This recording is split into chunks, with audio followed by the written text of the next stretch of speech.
Viewers, स्वागत है आपका मेरे चैनल शैक्षिक पटल पर।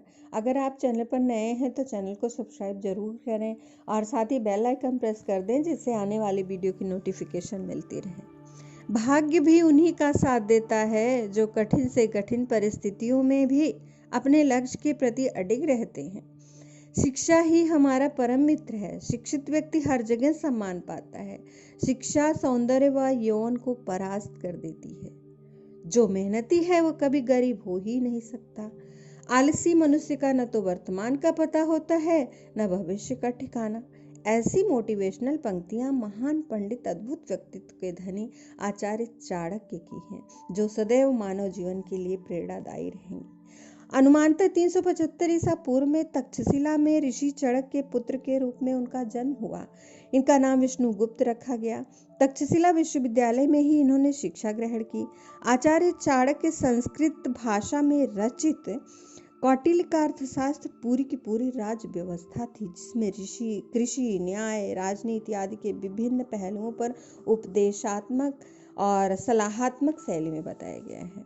यह अपने तरह का प्राचीनतम ग्रंथ है। इस ग्रंथ में निम्न जाति वर्ग में सम्मिलित शूद्रों के लिए आर्य शब्द का प्रयोग किया गया है। भारतीय राज्यशास्त्र प्रणेताओं में चाणक्य की तुलना निकोलो मैकियावली से की जाती है। आचार्य चाणक्य को सुंतजू भी कहा जाता है, जो चीन के सुप्रसिद्ध विद्वानों में से एक हैं। भारतीय ज्ञान को सदैव कमतर दिखाने का प्रयास किया गया। लॉर्ड मैकाले ने तो यहाँ तक कह दिया कि संपूर्ण भारत का पूरा ज्ञान अंग्रेजी शिक्षा की एक अलमारी के बराबर है। हमें सपेरों का देश और अंधविश्वासी कहा गया। महान पंडित आचार्य चाणक्य का ग्रंथ जब 20वीं शताब्दी में मिला तब पता चला कि राजतंत्र की बारीकियां कितनी गहराई से समझाई गई थी। पूरा विश्व चकित रह गया था उस समय। विदेशी इतिहासकार जो भारतीयों के नैतिक बल को तोड़ते थे, इस ग्रंथ के मिलने से भारतीयों का आत्मविश्वास बढ़ गया और इससे स्वतंत्रता आंदोलन को भी बहुत बल मिला।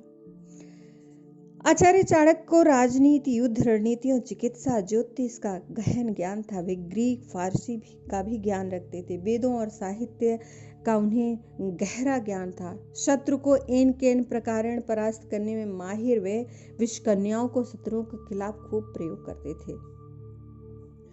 इस ग्रंथ की महत्ता को देखते हुए विद्वानों ने इसके पाठ, भाषांतर, व्याख्या और विवेचन पर बहुत परिश्रम किया।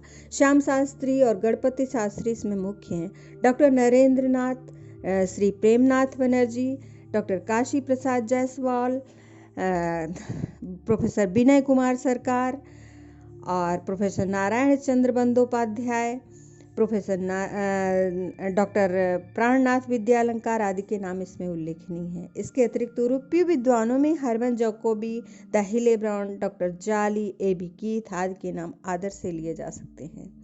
तक्षशिला विश्वविद्यालय में राजनीति विज्ञान के आचार्य महान पंडित आचार्य चाणक्य के जीवन में हुई एक घटना ने उनका जीवन बदल दिया और वे भारतीय इतिहास में अमर हो गए। जिस समय सिकंदर ने भारत पर आक्रमण किया, उस समय मगध शक्तिशाली राज्य था। मातृभूमि की रक्षा के लिए आचार्य चाणक्य मगध के तत्कालीन साम्राज्य घनानंद से सिकंदर के प्रभाव को रोकने के लिए सहायता मांगने गए। घनानंद ने उनके प्रस्ताव को ठुकरा कर उनका अपमान किया। आचार्य चाणक्य को धक्का देते हुए घनानंद बोला, पंडित हो, जो तुम्हारा कार्य है वही करो। आचार्य की शिखा खुल गई।